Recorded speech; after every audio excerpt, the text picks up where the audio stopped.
Sonic High School, Chapter 8. Shadow! Sonic shouted. It was Shadow there. Surprised to see me? Said Shadow. We know what you did to your mother, screamed Amy like a crazy man. It was... Shadow cut her off and did not let her finish saying the sentence. You did not see anything. I am Shadow and I know how to commit crimes. You think I have not killed a person before? I have. Shadow crossed his arms and sneered at Amy, looking at her. But I saw you, then Amy said. You saw nothing. I stopped you, Shadow said. It doesn't matter. You were on your way inside your house to kill your mom, said Amy. Amy shook around because she was all nervous, and her smaller than Rouge's but still good boobs wiggled a little, and Sonic thought it was cool to see, and he wanted to support her. I did not kill my mom. I was going into my house to protect her from Dr. Eggman, Shadow said. Ah, okay, said Sonic, and Espio went to class because it started, and they are still in the high school hallway. He was trying to ship my Ultra Chaos Emerald shards to space so he could collect them in his egg space station, said Shadow to Amy in an explaining way. We gotta do something about him. I understand that you had a good reason to tie me up, but do not kill your mother, responded Amy. I was only kidding because the other guys were all being too important about themselves, and I do not think that is a good quality for high school students to be. High school students should be nice and caring and not talk about themselves like they are the best because that will only make us assholes, which isn't what we should be trying to be. Shadow said that to Amy, and she understood that he was a good guy and had a reason for tying her up on a bed even if he had bad times when he was dark and did crimes in the cityscape. They both went to classes in different directions, so the conversation ended. Later, after school, Sonic went on Sonic Messenger and talked to Espio.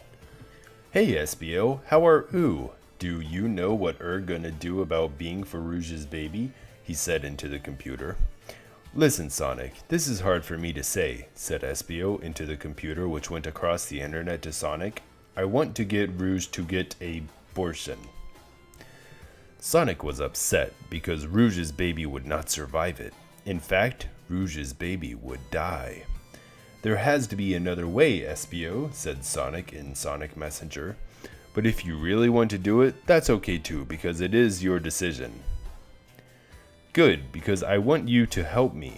I am going to go to Rouge tomorrow at school and slip her the abortion pill in one of her meals. You will help me by distracting her from me, said Espio then. Okay, see you then, said Sonic. The next day happened, and Sonic was at lunch. I won the science competition, but you didn't come, Sonic, said Tails in a sad, mad way. I wanted you to come because I am such a good friend to you, but you did not, but I won anyway without you. Tails was mad at Sonic, which did not usually happen because they were best friends. Wow, sorry Tails, I was so busy and I did not know, said Sonic, trying to make Tails happy again. Kiss my ass, dick, screamed Tails to Sonic and flew out of the room with his flying tails. This is awful, said Sonic. He is my best friend. Sonic knew this was a big problem, but changed his mind to thinking about Rouge and Espio, and then went over to where Rouge was going to get the abortion pill from Espio. Vector was there too, which was weird because he usually was not. Okay, Espio, are you ready? Said Sonic only to Espio. Espio shook his head, yes. Hey Rouge, how are you doing today? How was class? Do you have lots of homework? What are you eating for lunch? Sonic said to Rouge to distract her from Espio. Looks like Sonic did it perfectly, because while he was asking these things, Espio put the abortion pill in Rouge's salad. Rouge ate salads because she is thin. Rouge answered the questions, but no one was paying attention because they were now glad it was done. Oh.